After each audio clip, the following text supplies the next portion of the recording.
पिछले एपिसोड में हमने देखा शुइंग वुल्फ किंग का दिल लेने के लिए विनाश पर्वत पर चला जाता है, जहां शैडो लेपर्ड को हराने के बाद वो घायल हो जाता है।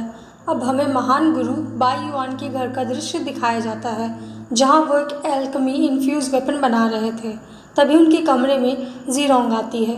वो मास्टर से कहती है कि क्या वो अभी तक जग रहे हैं और ये वेपन वो किसके लिए बना रहे हैं। मास्टर उसे बताते हैं कि ये सी क्लैन के यंग मास्टर सी बाईरोंग के लिए है। मास्टर ज़ीरोंग से पूछते हैं कि तुम इतनी देर रात मुझे क्यों ढूंढ रही हो।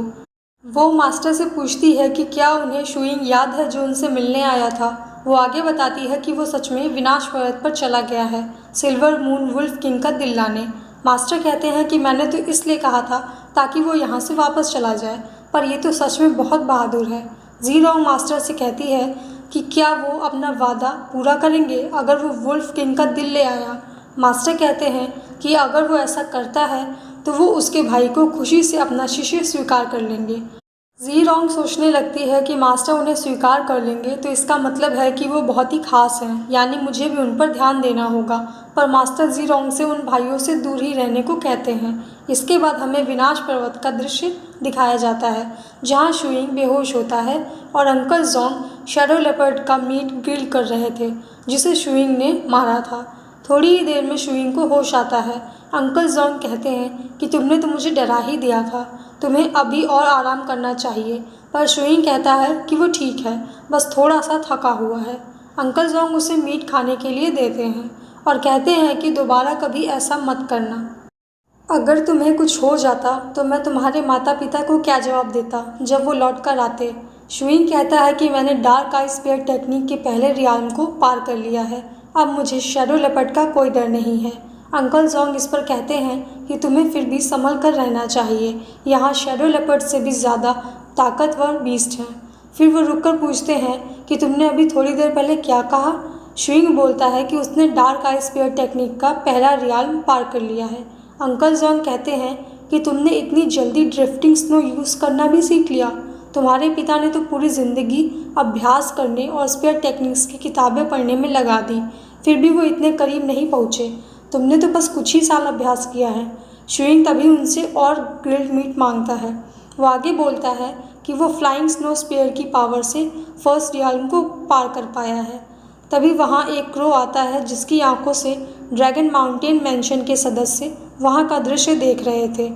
वहाँ एक बुजुर्ग आदमी कहता है कि इस स्पीयर को देखकर मुझे ऐसा लग रहा है कि ये स्ट्रॉन्ग एल्केमी इन्फ्यूज्ड वेपन है।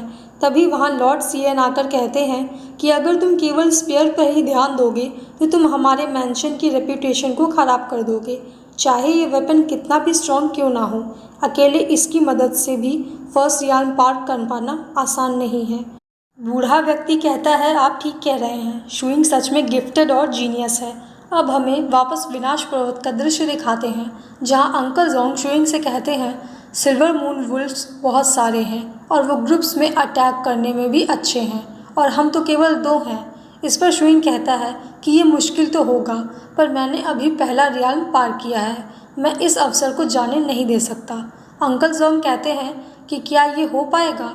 शुइंग कहता है मेरे प्लान के हिसाब से 10% हो सकता है।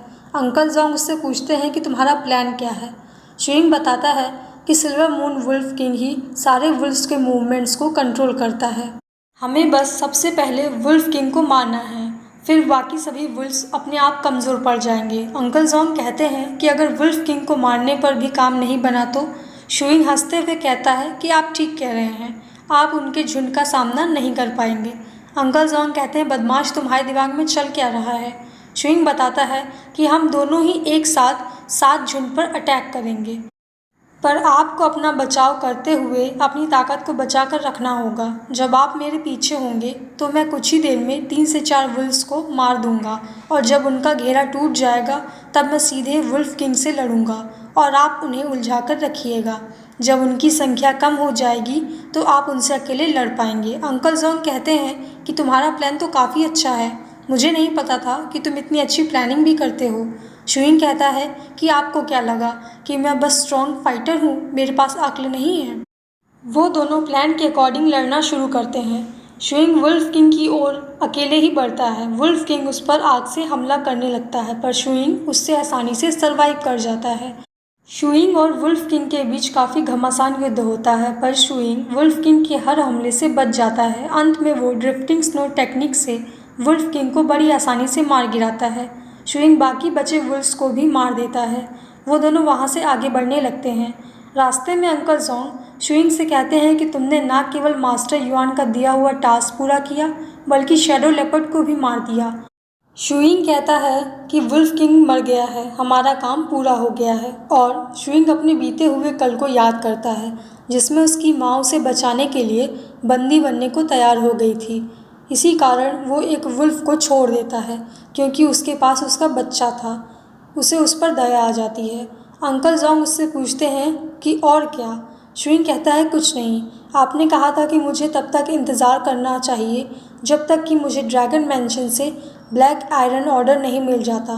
तब आप मुझे बताएंगे कि मेरे माता पिता को बंदी क्यों बनाया गया है। अंकल जोंग कहते हैं कि ब्लैक आयरन ऑर्डर ज्वाइन करना तो पहला कदम है। वो थोड़ी दूर आगे जाते हैं, जहां उन्हें रास्ते में दो लोग देखते हैं। फिर हमें एक दूसरा दृश्य दिखाया जाता है, जहां ब्लेड बैंड यूनियन का लीडर गैबिन बैठा था।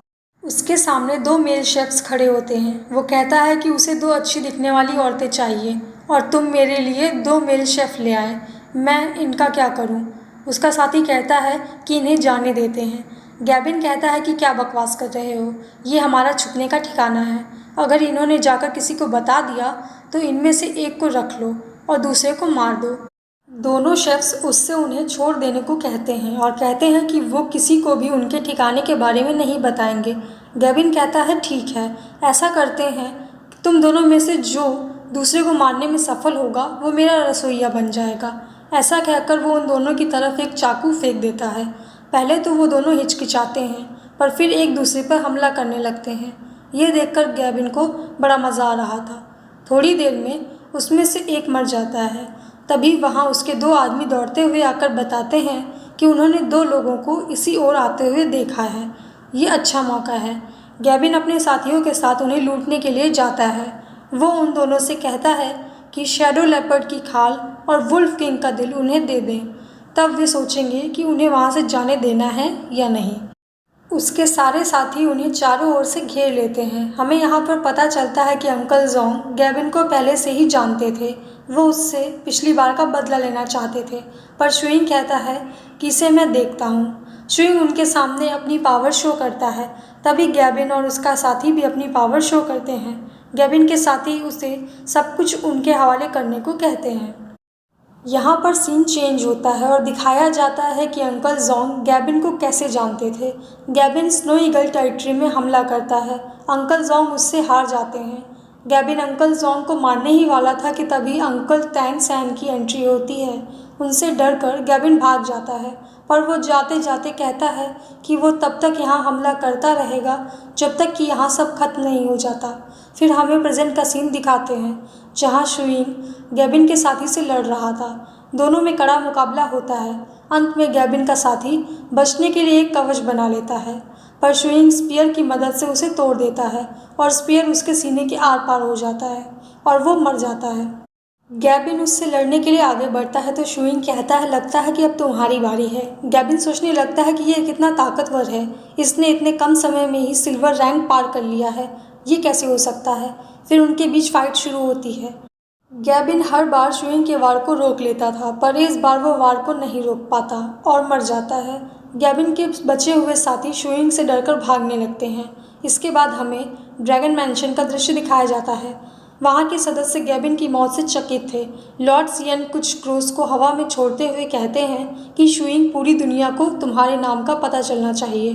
फिर हमें ब्लडशेड ट्रेवन का दृश्य दिखाया जाता है, जहाँ की फीमेल बॉस को एक क्रो आकर संदेश देता है जिसमें लिखा था कि गैबिन मर चुका है। संदेश देखकर आसपास के लोग चौंक जाते हैं। इसके आगे हमें गैबिन के ठिकाने का दृश्य दिखाया जाता है, जहाँ शुइंग और अंकल जोंग उनके साथियों को चोरी किया हुआ सारा धन वापस करने को कहते हैं। अंकल जोंग उसके साथियों को समझा ही रहे थे कि तभी अचानक सब कुछ फ्रीज हो जाता है, पर शुइंग हिल पा रहा था। उसे ज़मीन पर चारों ओर लाल आंखें दिख रही थी। वो बहुत डर जाता है। थोड़ी ही देर बाद सब वापस नॉर्मल हो जाता है। वो दौड़कर अंकल जोंग के पास जाता है और उनसे वहाँ से जल्दी निकलने को कहता है। अंकल जोंग पूछते हैं कि क्या हुआ, तुम्हारा चेहरा पीला क्यों पड़ गया है। पर शुइंग बिना कोई जवाब दिए उनका हाथ पकड़कर वहाँ से बाहर आ जाता है। तभी एक पर्वत पर चेहरे के आकार की आकृति उभरती है और कहती है कि मेरा राज अब राज नहीं रहा, अब मुझे यहाँ से कहीं और जाना होगा। इसके बारे में हमें आगे पता चलेगा। रास्ते में अंकल जोंग शुइंग से पूछते हैं कि क्या हुआ था। शुइंग कहता है कि इससे पहले मुझे कभी ऐसा महसूस नहीं हुआ। अंकल जोंग कहते हैं कि अभी तुम्हें इस बारे में नहीं सोचना चाहिए, हमें घर जाना चाहिए। दूसरी तरफ शुइंग का भाई किंगशी उसका इंतज़ार कर रहा था। अंकल तैंग सैन उससे परेशान ना होने के लिए कहते हैं। तभी एक सैनिक आकर बताता है कि एक मेहमान आया है। तैंग सैन कहता है, इतने सालों बाद कोई मेहमान आया है हमारे यहाँ, कौन है ये। सैनिक बताता है कि उसका नाम कैंग हाई है। कैंग हाई तैंग सैन से कहता है कि काफ़ी वक्त से हमने एक दूसरे को देखा नहीं। तैंग सैन कहता है कि हाँ, काफ़ी लंबा समय हो गया है। ऐसे ही वो आपस में बात कर रहे थे, तभी शुइंग और अंकल जोंग वहाँ आते हैं। तैंग सैन कहता है कि तुम लोग इतनी जल्दी आ गए। अंकल जोंग तैंग सैन को सफ़र में हुई घटनाओं के बारे में बताता है। कैंग हाई को भी शुइंग के अचीवमेंट के बारे में पता चलता है। वो कहता है, ड्रैगन मैंशन ने पूरी दुनिया में तुम्हारी कामयाबी के बारे में बता दिया है। शुइंग कैंग हाई को कुछ दिन रुकने के लिए कहता है। शुइंग अपने भाई को ढूंढता है जो कैंग हाई की बेटी के साथ खेल रहा था। शुइंग को देखकर वो बहुत खुश हो जाता है। वो उसे गले लगाते हुए कहता है कि उसने उसे बहुत मिस किया। शुइंग और कैंग हाई की बेटी आपस में बातचीत कर रहे थे। तभी एक सैनिक आकर बताता है कि एक और मेहमान आया है। तैंग सैन कहता है, एक और मेहमान? वो मेहमान से मिलने जाते हैं। गुरु बाई युआन ही उनके मेहमान थे। गुरु बाई युआन कहते हैं कि और भी अच्छा होता अगर ज़ीरोंग थोड़ी और बड़ी आग जला पाती। ज़ीरोंग हाँ कहकर आग को और बढ़ाने की कोशिश करने लगती है, पर आग उसके काबू के बाहर हो जाती है। तभी कोई पीछे से आग को बर्फ़ में जमा देता है और यहीं पर एपिसोड ख़त्म हो जाता है।